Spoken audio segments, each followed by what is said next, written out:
How to manage background app refresh? Here's how to do it. First, open the Settings app on your iPhone. Scroll down and tap General. Next, tap Background App Refresh. At the top of the screen, tap Background App Refresh again.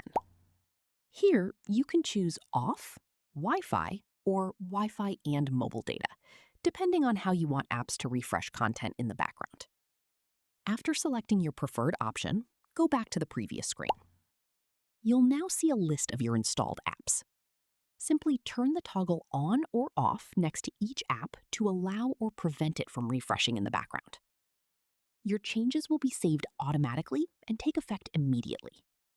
Keep in mind that turning off background app refresh may help improve battery life, but some apps might not update their content until you open them.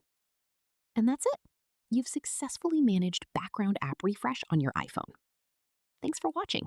If this tutorial helped, don't forget to like the video and subscribe for more iPhone tips, app tutorials, and how-to videos.